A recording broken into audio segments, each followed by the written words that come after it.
So, yeah, here comes some woke trash for you. DC has apparently decided to throw all their eggs into a YA novelist that my YA reading wife has never heard of. Literally, I told I told my wife, yeah, don't you know who this woman is? Mariko Tamaki, because she's seen what I was going to do a video on today. And she's like, "What's this about?" I said, "It's a book written by a YA novelist named Mariko Tamaki." She said, "Never heard of her." I said, "Come on, you've heard of this woman. You had to." She goes, "Nope, never heard of her."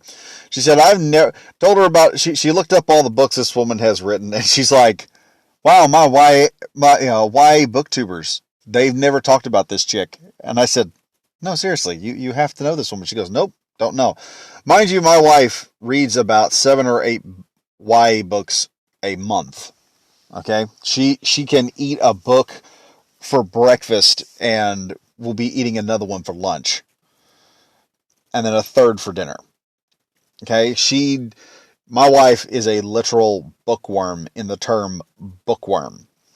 All right, but let's read into this because when I told my wife about this, she asked me. She goes, "Isn't this supposed to be for like young boys?" I said, "Yeah." And so she read the premises of it. She was like, "Wow, they don't know who their audience is." And I said, "No, they don't know who their audience is apparently." But let's read through this and see what the thing. I don't know what this is. Prequel text. I forgot what it is called. Intro, whatever. Anyway, 17-year-old Mandy Corinder is not her mother. Daughter of Starfire and high school outcast, Mandy is constantly trying to get out from under the shadow of her bright, bubbly, scantily clad, and famous mother. Dyeing her bright orange hair black and sticking close to her best friend Lincoln, Mandy spends her days at school avoiding Teen Titans superfans and trying to hide her feelings for the gorgeous, popular, and perfect Claire. And while Mandy usually avoids spending too much time with her alien mother, she's been particularly quiet as she's keeping one major secret from her. Mandy walked out of her SAT. This is sounding like a fanfic. Okay? So someone who wants to be the daughter of a superhero but is all fat and dumpy. I'm guessing she's going to be gay. While Mandy continues to tell Lincoln her plans of moving to France to escape the family spotlight and not go to college, that's probably the best decision that this character could come up with, because college is basically a scam at this point in time in the United States. It's amazing how non-self-aware. That's the worst thing you can do. That's the ultimate rebel thing to do, is not go to college and get brainwashed by the socialists that are living there now. That's bad. She secretly hides a fear of not knowing her identity outside of just being the daughter of a superhero who she will become. But when she is partnered with Claire to work on a school project, their friendship develops into something more, and a self-confidence unknown to Mandy begins to bloom. Claire seems to like Mandy for being Mandy, not the daughter of Starfire. Okay, let's go back up here for a minute and take a look at this, because I want to tell Mariko Tamaki something. You can get boys and some girls, actually a lot of girls, into liking lesbian relationships if both of the lesbians are hot. Okay? You could do this. But you've completely missed the point. You would think that after DC, I don't even know how does this get greenlit? Because obviously someone at DC is looking at all the young girls that are cosplaying as hot Starfire and hot as hell Wonder Woman and hotter than the Sun Supergirl and dark hotness Zatanna. And they're seeing them dress up kind of scantily clad, and they're thinking, at some point in time, I'd sit there and I'd go, Why is Starfire's daughter look like her father is the Penguin? Like what has happened? Is Starfire been raped by the Penguin? Is that seems like that would be because I mean how do you get this short dumpy fat dumpling kid with dyed black hair and a unbelievably stupid looking pouty lip? How do you get to this point? And at the same time, why would young boys want to read this? Why would young girls want to read this? I mean, unless you're into fat chicks, I don't see how this is going to pan over very well. And even then, that's a minority of people. This does not make sense on any level. This is someone who, from what I understand from my wife, is so talentless that most of the booktubing community out there doesn't even know this woman exists, apparently, who is taking her lesbian fantasy story of coming out of the closet, which, shocker, that's the only story you can apparently put a gay character in, and attaching it to a known property that's supposed to be about flying around and adventures and fighting bad guys and, just superhero stuff. This is unrelatable to a large portion of the world. I mean, who came up with this in a pitch meeting? Must have been horrible. Hey, yeah, we're going to do a book about Starfire's daughter. Okay. But Starfire's daughter is going to be this short, fat, femme penguin. And understand, after you hear this, some idiot at DC said, we will greenlight that. As crazy as it sounds, we will greenlight it. How in the hell did this fan fiction bullshit actually get to? And this is the thing I don't understand. Is it because we don't want to offend the chick that's writing this now?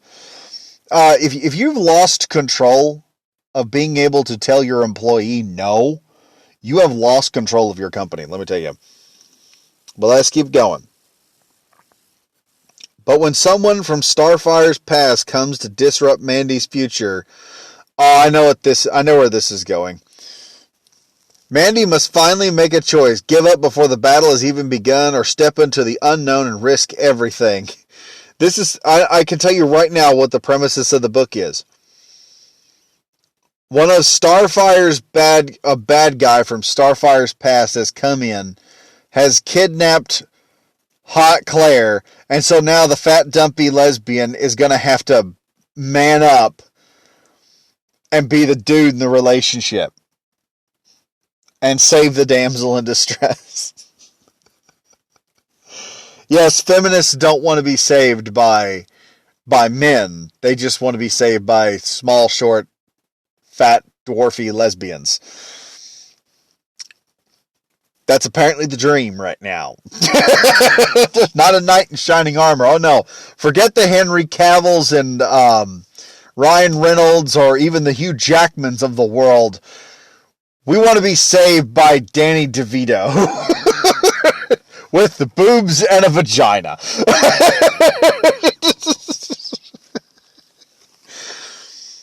Anywho, I Am Not Starfire is a story about mother-daughter relationships, embracing where you come from while finding your own identity and learning to be unafraid of failing, if it was even failing in the first place.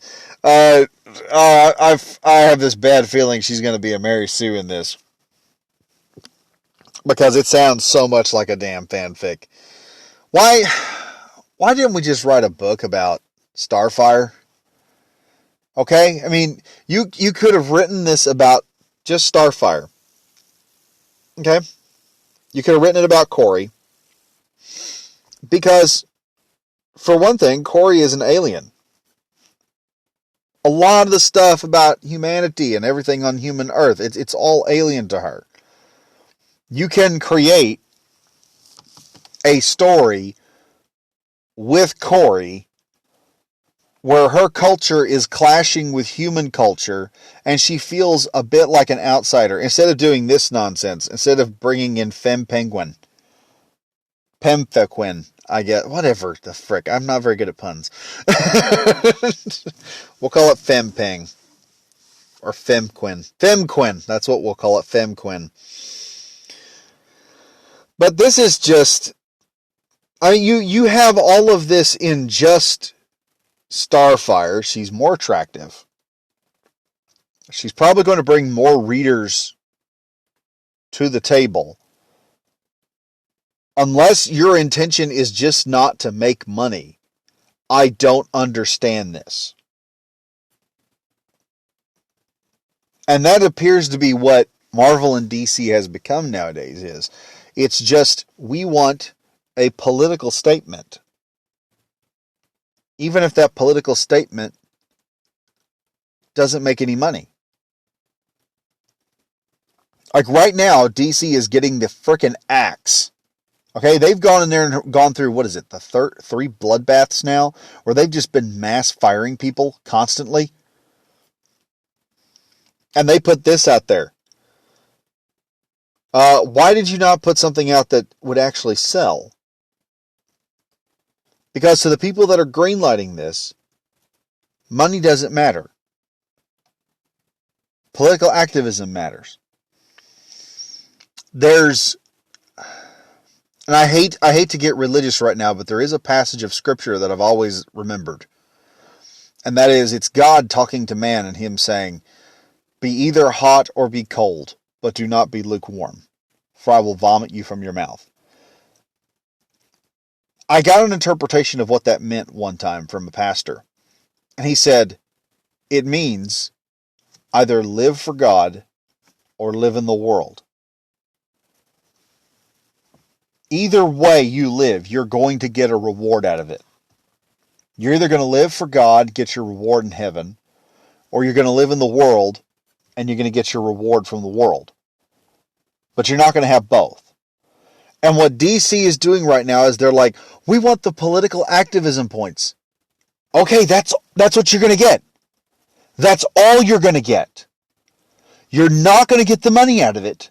Because you want to make the unpopular political statement, and the woke points is all you're going to get.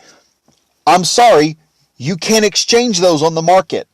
Woke points are worthless to the average American. They're worthless to the average human being.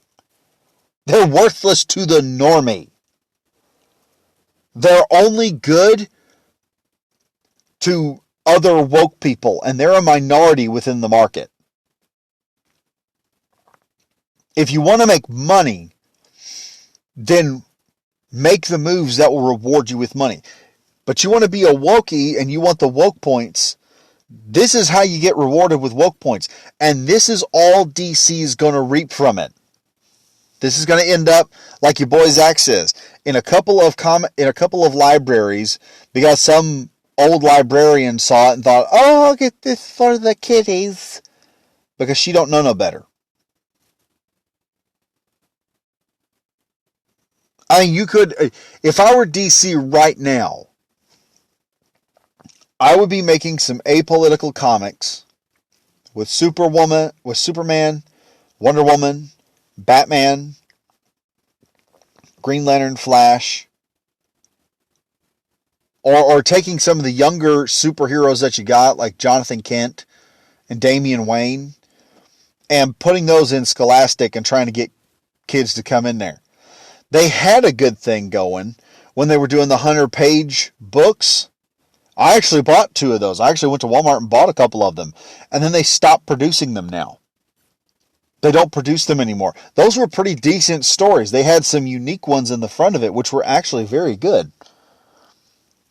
They don't have that anymore. It's like you're a superhero company. Write about superheroes. No, we're going to write about average people with average personalities and average lives. Not these heroes that are going out. I mean, at some point in time, I mean, I can't remember the last time I've seen Superman pull someone out of a burning building. I can't remember the last time I remember Batman actually stopping a mugging. Or Wonder Woman saving an orphanage or some bullcrap like that. We don't even get those kind of stories anymore. Everything has to be woke activism. And unfortunately, they're getting exactly the reward that they wanted. A useless point. A useless reward that can't be exchanged for anything better. When DC could have gotten money out of this. They could have hired someone who knew what they were doing. This is why I tell people a lot of times, you don't need to be worried about going to DC or Marvel anymore. 9 times out of 10, they're probably not going to let you in the first place. And secondly, even when you get there, you're going to be expected to write politics the whole time now. The companies they're not lasting much longer.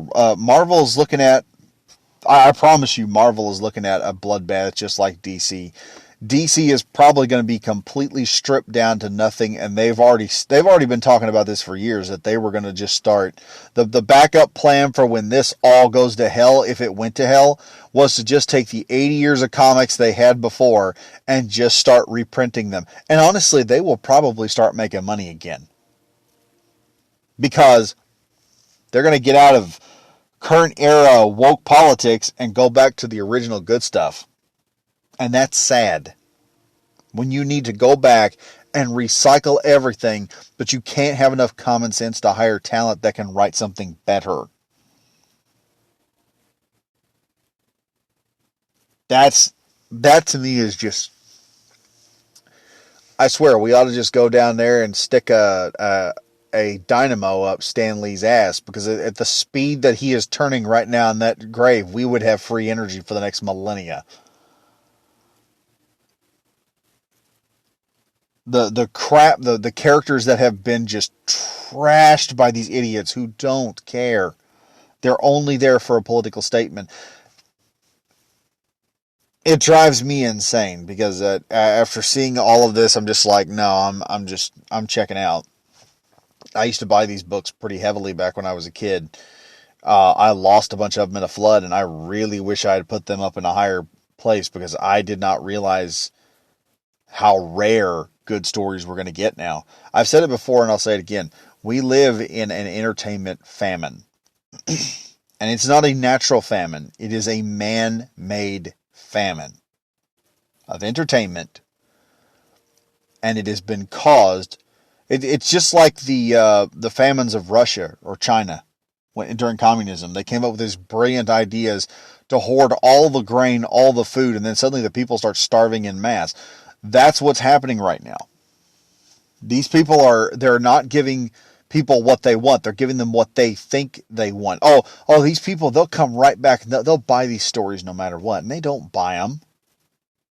This is basically the last death rattle of DC Comics. Marvel's next. All I gotta say is, man, I'm probably going to be investing in manga stock here in the next couple months, because that's where the money is going to be. Anyway, folks, tell me what you think in the comments about this bullcrap.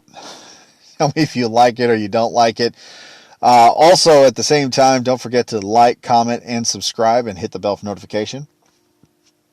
I'm trying to get these videos back out as often as I can. And as always, stay safe, stay frosty. I'll see you guys in the next video. Bye-bye now.